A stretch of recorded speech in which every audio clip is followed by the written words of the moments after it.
next guest has been called the hardest working person in sports, and I don't doubt that at all. She was one of the first female sportscasters. Today, she is the chief investigative correspondent for Inside Edition. Please welcome Lisa Guerrero. I was a sportscaster for many, many years. I know how difficult it can be sometimes just dealing with the athletes and the egos involved, let alone having to be in the locker room with them. Yes. And eyes up here sort of thing. Yes. How did you make that transition? How did you get into that? Well, I first became a sportscaster because I loved sports. I was raised by my dad, a single dad. My mom passed away when I was little, and my dad raised my brother and I. And so I learned the language of sports from my dad. And so that became our bonding mechanism, was talking about sports and arguing about sports. And as I got older, I became a model and an actress, but I would always bring the sports page with me to the set. And I would talk to the crew guys about the Lakers and the Clippers and the Dodgers, and the rest of the girly girls would be off doing their hair and makeup, and I'd want to talk about sports. So finally somebody said, you know, have you thought about the fact that you're comfortable on camera, you're verbose, you love to talk about sports, how about sportscasting? So that's what I did. I got into sportscasting 20 years ago. Do the guys test your knowledge? Yeah. Always. Yeah. Always. So I would As we do. Yes, yes. Well, I would be in an elevator and they would say, oh, really, you're a sportscaster? Who is the 1964 lineup for the Boston Red Sox?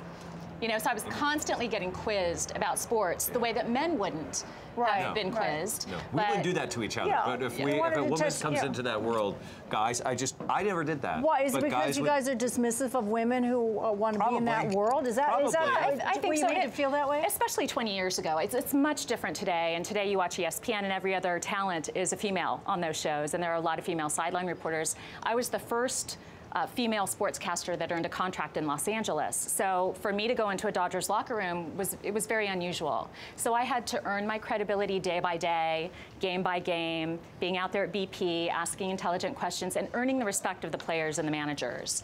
Yeah. And so that was, you know, that took a while, but I'm glad I earned it. Most memorable? Is there anything that stands out? Yeah, one of the first things that ever happened to me in sports is I had just gotten a job with CBS 2 in Los Angeles as the weekend sportscaster. And Dennis Rodman called a press conference because allegedly he was going to sign with the Lakers, but it wasn't official. So a bunch of us in the media show up to this press conference, and he doesn't show up. It's 10 minutes, 20 minutes, 30 minutes, 45 minutes. He's not here at his own press conference forever. And I had a story to, I was completely freaked out. I was a brand new sportscaster, and I'm not going to have my story that day. Well, he rolls in at 45 minutes late, smelling like vodka, and there's Carmen Electra on his arm. And I was so insulted that I stood up at that press conference and I just said, you're the most selfish athlete I've ever seen. You've wasted all of our time. Did he have an announcement to make, or was he? He didn't. He just said I wanted to see if you guys would show up. Oh. And I was so angry, and I didn't know there was a protocol, and the little sports chick in the back is not supposed to stand up and yell at the athlete. I didn't know that, so I yelled at him, and he started crying. No. And it became a very notorious moment where Dennis Rodman started crying on the podium, and he yelled at me, you don't know who I am, and I said, yeah, I know that you're selfish. And he just started bawling, and he stormed off. And that press conference was carried live on ESPN, and everybody said, who's that girl? They thought I was an actress at first. They thought it was a stunt. Right. And then Sports Illustrated wrote a story about it, and that launched my career. Because I yelled at Dennis Rodman. So thank you, Dennis Rodman. Right? You just sent him some flowers. So you make the transition from that into investigative reporting, which is a whole separate horse to ride. Well, but you know, a lot of the same skills, because I'm a woman in a men's environment. I chase bad guys, which are primarily men. What do you mean when you chase bad guys? What does that mean? Okay, so the stories we cover are scams, crimes against women and children. I chase pedophiles, sex offenders, people that are hurting victims. We do a lot of stories. It's very dangerous. I've been hit by a car. I have death threats. It's a very dangerous job, and most women don't choose to do that job. But I do. I love it. You know, and I love confronting bad guys. And I think that it's empowering for a woman, and most of our audience are women on Inside Edition. I think it's empowering for them to see another woman hold a bad guy accountable on camera. And it's powerful, and I love it. What other close encounters have you had? Have you ever been shot at or run over? Yes, I was hit by a car last year. Literally, I was in a parking lot chasing a bad guy. He got in his car. I thought he was going to drive away, and he gunned the car right into me. me. I jumped at the last minute, and I would have gone over the car had I not jumped. Instead, he hit my hip, and I went to the emergency room. I didn't break anything, and the best thing was I held on to the microphone. The whole time. I didn't drop the microphone. Good for you.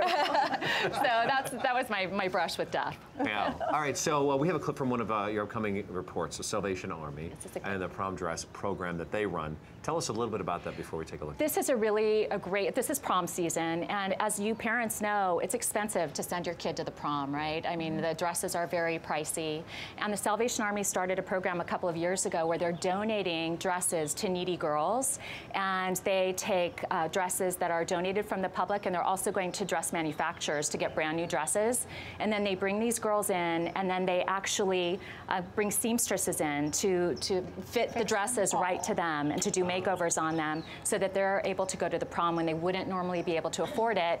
And so I took some of my red carpet dresses that I've worn at different events, and I donated them to the Salvation Army, and they ended up at the prom on Saturday night. So it's chasing bad guys and chasing good stories. Yes. Let's take a look at that.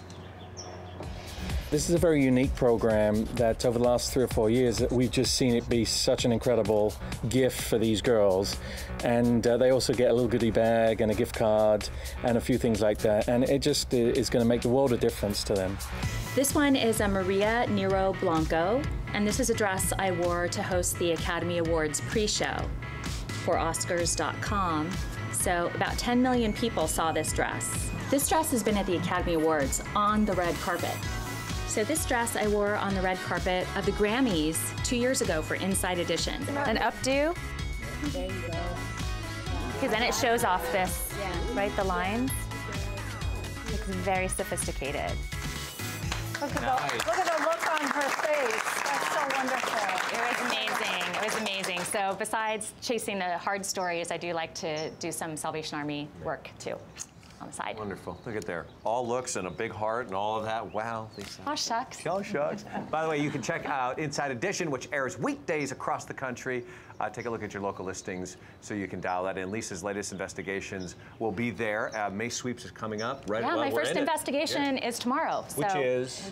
It's an investigation about go-kart safety, go-kart parks and go-kart safety. Many people have been hurt and injured because of go-karts not having an exposed axle. So watch Inside Edition. I'll fill you in on all that. My son just went on one this past weekend. Be careful. You can follow her on Twitter @for Lisa Guerrero, and we'll be back a little bit later on the show showing us how to make those amazing mosaic votives. Yeah, we're going to go into the do-it room to do it. Okay.